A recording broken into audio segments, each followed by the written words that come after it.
My name is Evelyn Hart, and if someone had told me a month earlier that I would one day be called a freeloader while standing beside my own luxury car, I would have laughed in disbelief. Yet that was exactly what happened. Every weekday my chauffeur drove me to headquarters, and somewhere along the way he had started bringing his girlfriend with him.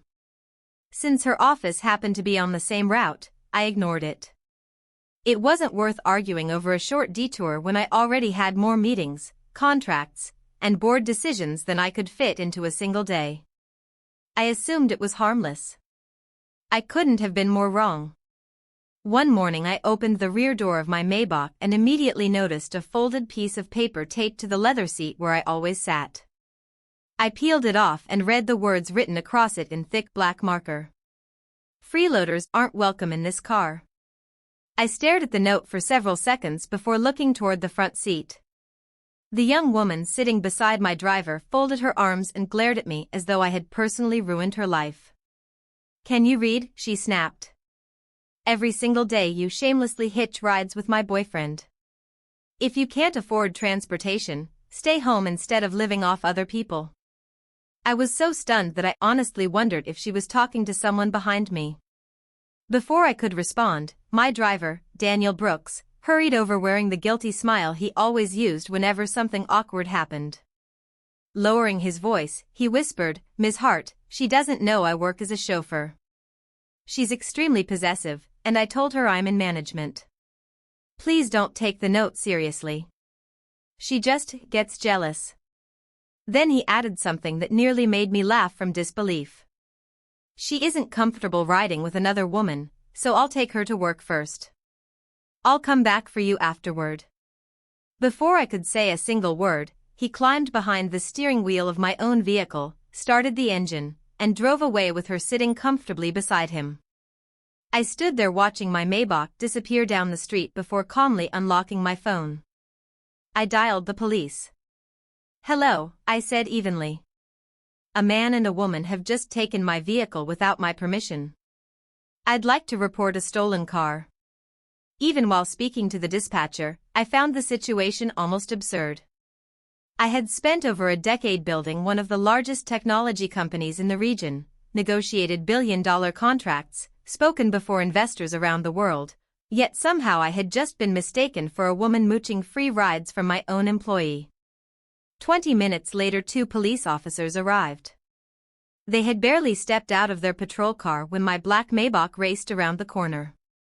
Daniel slammed on the brakes and practically jumped out before the vehicle had fully stopped. His face had turned ghostly pale. "Ms. Hart," he cried. "Why would you call the police?" One of the officers stepped forward. "Are you the individual who drove this vehicle without authorization?" Daniel immediately began waving both hands. "No, officer. It's all a misunderstanding. I'm Ms. Hart's driver. I simply dropped someone off first. That's all. Nobody stole anything." He forced an awkward smile and gestured toward the car. "See? I brought it back." The officers looked at me. "Ma'am, would you like to press charges?" Daniel leaned toward me so quickly that I could smell the nervous sweat on his forehead. "Please," he whispered desperately. "Don't do this. Think about my father. He worked for you for years. He's sick now. He finally got to see me in a relationship. I only lied because I didn't want my girlfriend to think less of me." The mention of his father made my anger pause for just a moment. Richard Brooks had driven me faithfully for 6 years.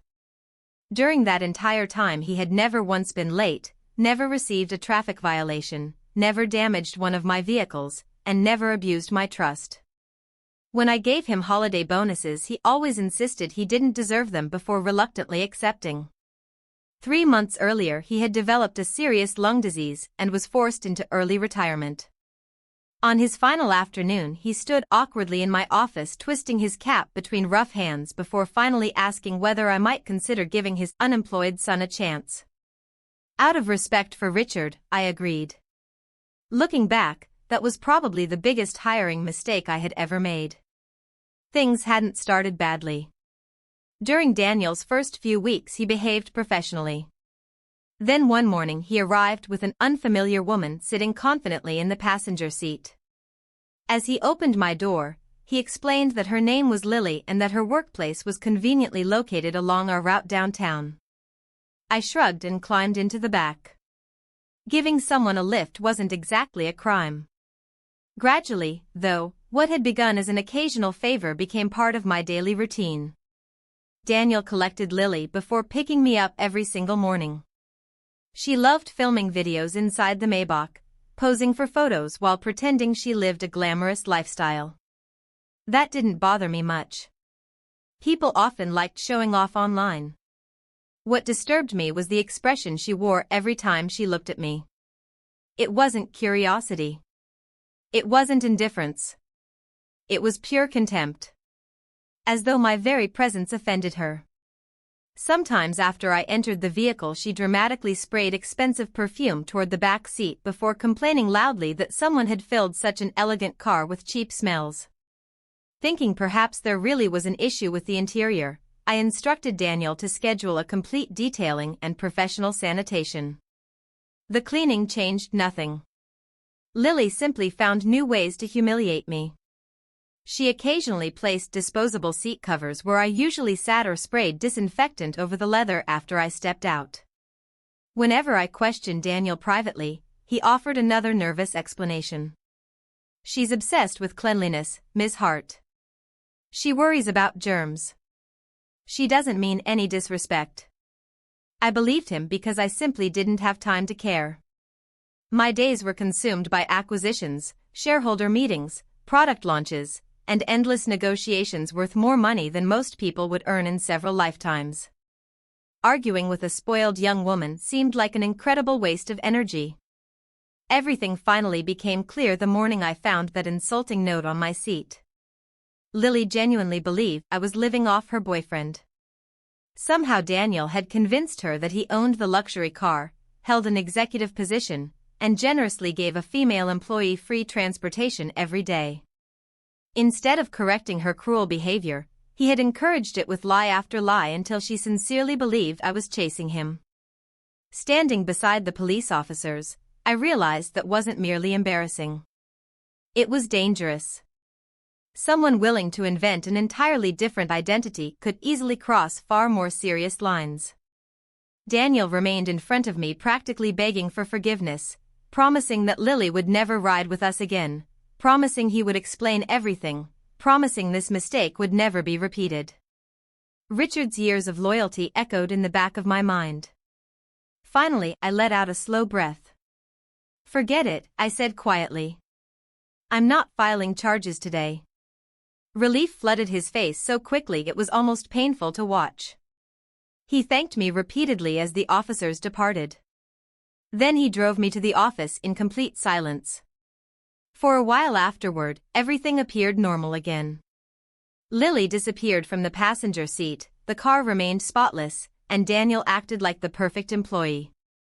The only new problem was that he suddenly became late almost every morning. One day there had supposedly been a traffic accident. The next day his alarm failed. Another morning a pipe burst in his apartment. Every excuse sounded less believable than the previous one, yet because he still drove carefully and behaved respectfully, I convinced myself that perhaps I should simply move on. I had no idea that while I believed the problem had ended, Daniel had only become better at hiding the truth. One Saturday morning I decided I needed a break from endless meetings and emails, so I called Daniel and told him to pick me up. I wanted to spend the weekend at my private estate outside the city, a place where I could disappear from the business world for a couple of peaceful days. Instead of answering immediately, he hesitated long enough to make me glance at my phone and wonder if the call had dropped. Finally he cleared his throat and said, "Ms. Hart, I'm really sorry, but I discovered a flat tire this morning. The car is already at the repair shop, and the mechanic says it won't be ready until tomorrow. If you'd like, I can order another driver or call a taxi for you." Something about his explanation sounded rehearsed, but I didn't feel like questioning him. "Forget it," I replied. "I'll manage." I booked a cab and headed toward my countryside villa. Nearly an hour later the taxi stopped outside the front gate, and the moment I stepped onto the driveway, every instinct in my body screamed that something was terribly wrong. Parked directly in front of the house was my black Maybach. Not at a repair shop. Not missing a tire. Completely undamaged. I stared at it for several seconds before walking toward the entrance much faster than before. The front door wasn't locked. I pushed it open and froze. My living room looked as though a group of strangers had celebrated there for weeks without ever hearing the word cleaning. Empty bottles covered every table. Ashtrays overflowed onto the expensive marble floor. Cigarette burns scarred the custom-made sofa that had cost more than most apartments. Fruit peels, snack wrappers, greasy containers, and piles of sunflower seed shells were scattered across the carpet. Muddy footprints stained furniture that had been imported from Italy. I felt my heartbeat quicken as my eyes traveled across the destruction until they landed on the people responsible. Lily sat comfortably on my couch surrounded by half a dozen friends, laughing while one of them filmed another video for social media. "You're so lucky," one girl said with obvious envy. "Your boyfriend spoils you like a queen. Imagine having a CEO who buys you everything you want." Another laughed. "Don't forget us when you become the wife of a billionaire." Lily smiled proudly and crossed one elegant leg over the other. Before she could answer, she noticed me standing in the doorway. Her smile disappeared instantly. She stood, walked toward me in slow confident steps, and before I had the chance to speak, she slapped me across the face so hard that my head turned sideways. The room fell silent. My cheek burned violently. "You have some nerve," she hissed. "First you chase my boyfriend everywhere, now you follow him to his own house?" I slowly turned back toward her, hardly believing what had just happened. "Excuse me?" She folded her arms. "Stop pretending. Daniel told me everything. You're just another employee at his company who's been trying to seduce him for months. Riding in his car wasn't enough, so now you've shown up at his villa hoping he'll notice you." I stared at her in complete disbelief. "Who told you this house belongs to Daniel?" She laughed loudly enough for everyone in the room to hear. "He did. Obviously. Who else would own a place like this?" Suddenly every strange moment from the past month made perfect sense. Daniel hadn't merely hidden his real job. He had built an entirely fictional life around himself. According to Lily, he owned the luxury car, ran my corporation, lived in my villa, and generously drove one female employee to work every day out of kindness. In her imagination, I wasn't the owner of any of it. I was simply a desperate woman trying to steal her wealthy boyfriend. "You've embarrassed yourself enough," Lily continued smugly. "Do yourself a favor and leave before Daniel gets back." I couldn't help smiling. It wasn't amusement. It was the strange calm that arrives just before a storm. Without saying another word, I pulled my phone from my pocket and dialed my company's legal department. "Bring the legal team and security to my Peach Grove estate immediately," I began. I never finished the sentence. Lily lunged forward, snatched the phone from my hand, and threw it across the room. The device shattered against the stone fireplace. Then her eyes settled on the jade pendant hanging around my neck. "That's beautiful," she said, reaching toward it. "Did your sugar daddy buy that too?" Before I could stop her, she grabbed the necklace and ripped it from my neck with enough force to leave scratches across my skin. Panic unlike anything I had felt in years rushed through me. "Give it back," I said immediately. "Right now." She raised an eyebrow, amused by my sudden desperation. "So it really is expensive." "It's not about money," I whispered, stepping toward her. "Please. Give it back." That necklace had never been valuable because of the jade itself. It was priceless because of my mother. I had been born with a severe heart condition and nearly died before my 5th birthday. The doctors had told my parents there was almost no hope left. My mother refused to surrender. She climbed a sacred mountain to an ancient temple, making the entire journey on her knees under the blazing summer sun. Every few feet she stopped to bow before continuing upward again. By the time she reached the summit, both knees had been torn open and she had nearly collapsed from exhaustion. The monks gave her that jade pendant as a blessing. Against every medical prediction, I recovered. My mother never fully did. Before she passed away several years later, she placed that pendant into my hands and begged me to keep it safe forever. Since then I had never spent a single day without wearing it. Lily looked at my terrified expression and smiled even wider. Then, without the slightest hesitation, she threw the pendant onto the marble floor with all her strength. The sharp crack echoed through the room. I watched in horror as the jade shattered into dozens of tiny green fragments that scattered across the white stone. For a second I couldn't breathe. My mother's final gift, gone in a heartbeat. Something inside me broke together with it. Rage overwhelmed every ounce of self-control I possessed. Before I realized what I was doing, I slapped Lily across the face with every bit of strength I had. She stumbled backward, clutching her cheek in complete shock. Then her expression twisted into pure hatred. "Get her," she screamed at her friends. "Anyone who teaches this pathetic woman a lesson gets $50,000. They didn't hesitate. 6 people rushed toward me simultaneously. Fists struck my shoulders, ribs, and arms. Someone kicked my legs out from beneath me, sending me crashing onto the marble floor. Another grabbed my hair while someone else drove a heel into my side. I curled up instinctively, trying to protect myself, but the blows kept coming. Through the pain I forced myself to look directly at Lily. "You'll regret this," I managed to say. She laughed so loudly that the others joined her. Grabbing my hair, she forced my head upward until our eyes met. "Regret," she sneered. "And nobody like you thinks you can threaten me? Go ahead. Show me exactly what you're going to do." At that exact moment, the distant sound of several powerful engines rolled through the open windows. One after another, luxury vehicles entered the driveway outside. The laughter around me faded as everyone in the room instinctively turned toward the entrance. I remained on the floor without moving. Unlike everyone else, I already knew exactly who had arrived. The front door swung open before anyone inside could react. Marcus Hale, the head of my security team, entered first, followed by 4 security officers, 2 attorneys from my legal department, and several senior executives from my company.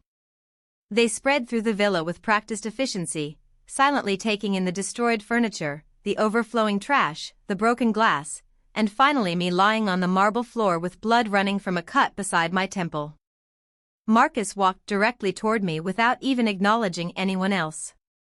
He extended his hand. "Ms. Hart, are you injured?" I accepted his hand and slowly stood. Every muscle in my body hurt, and my wrist throbbed from trying to shield myself, but I forced my shoulders back. I refused to let anyone in that room see me broken. "Photograph everything," I told my legal team calmly. "Every damaged surface. Every cigarette burn. Every bottle. Every fingerprint. Don't allow anyone to touch a single object until it's documented." The attorneys immediately unpacked cameras while the security officers quietly positioned themselves near every exit. The confidence that had filled the room only moments earlier vanished. Lily's friends exchanged nervous glances, each silently calculating how quickly they could disappear. Lily herself frowned in confusion. "Who are these people?" she demanded. Nobody answered. They didn't need to. Less than 5 minutes later, the front door opened again. Daniel hurried inside carrying a paper bag that smelled strongly of roasted sweet potatoes. He entered smiling, clearly expecting another carefree afternoon with Lily. Then he noticed Marcus, the security officers, the legal department photographing the villa, and finally me standing in the center of the room. The paper bag slipped from his fingers. Sweet potatoes rolled across the filthy carpet before stopping beside broken pieces of my mother's jade pendant. Daniel looked as though every ounce of blood had drained from his body. Ms. Hart.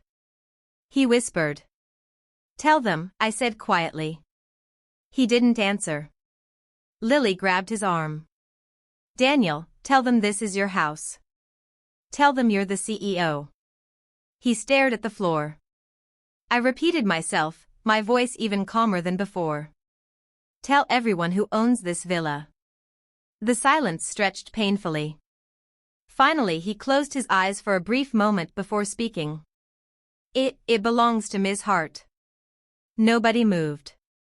Lily blinked several times as though she had misheard him. What? The villa belongs to her. His shoulders collapsed. The Maybach belongs to her.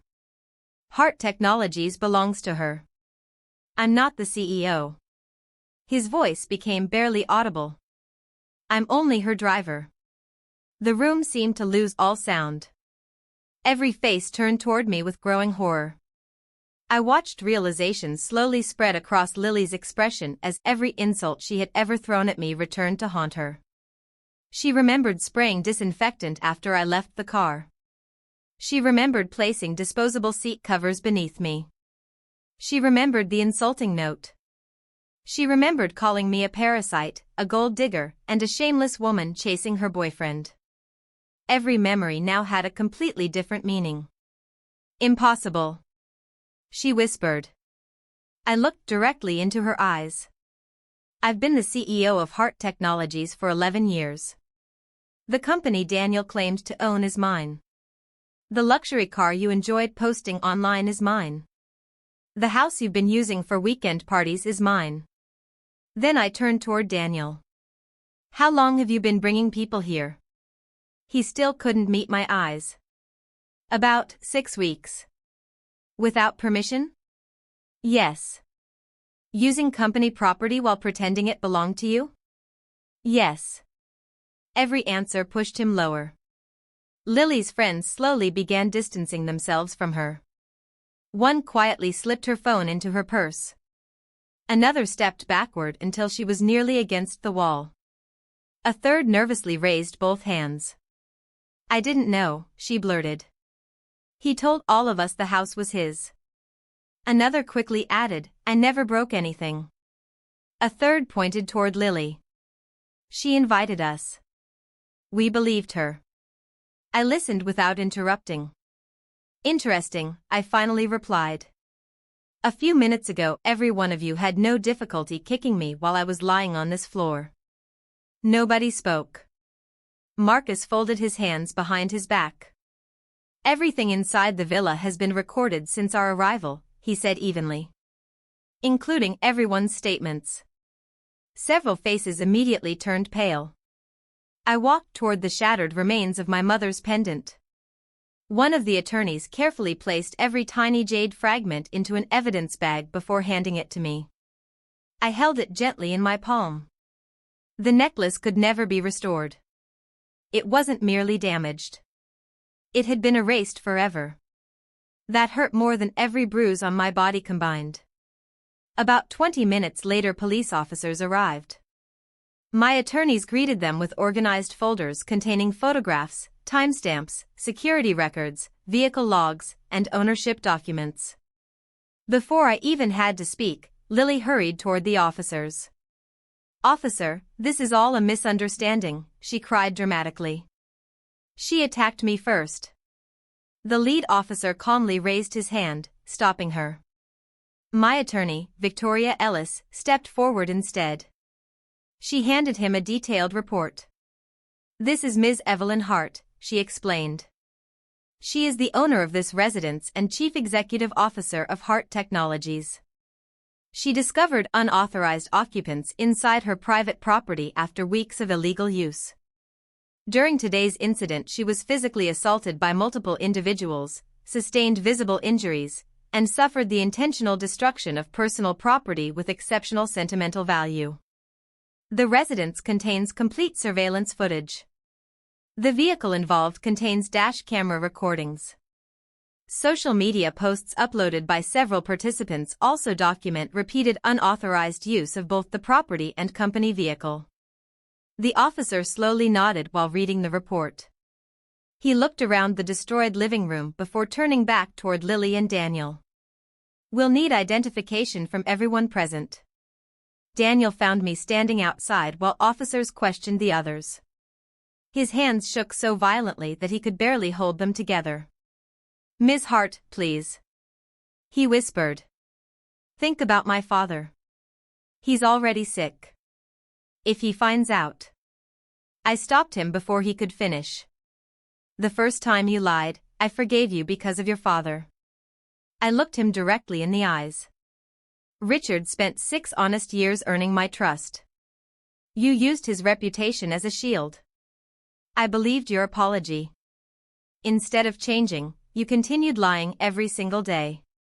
You stole my trust, my property, my home, and allowed someone to destroy the last gift my mother ever gave me." He lowered his head. Tears gathered in his eyes. "I'm sorry." "No," I answered quietly. "You're sorry because you got caught. Those are very different things." He opened his mouth again, but no words came out. For the first time since I had hired him, he truly understood that there were some mistakes no apology could erase. The police investigation moved quickly because there was very little left to argue about. Every room in the villa had been photographed before anything was touched. The surveillance cameras had recorded the entire assault from the moment I walked through the front door until my security team arrived. The dash camera inside my Maybach proved that Daniel had been using the vehicle for personal purposes for weeks, while Lily's own social media accounts supplied dozens of additional photographs and videos showing parties inside my home and rides in my car. Ironically, the evidence they had proudly posted online became some of the strongest proof against them. That evening I was taken to the hospital. The doctors diagnosed a badly sprained wrist, several bruised ribs, deep bruising across my arms and shoulders, and cuts on my face. Every injury was carefully documented and immediately forwarded to my legal team.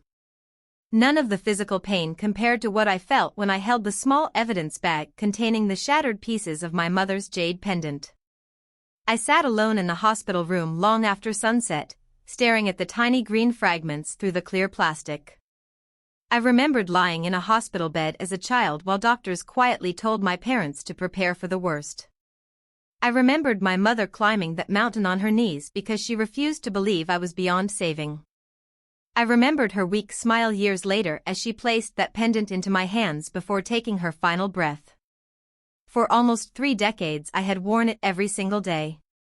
Now it existed only as broken pieces. I cried quietly until there were no tears left.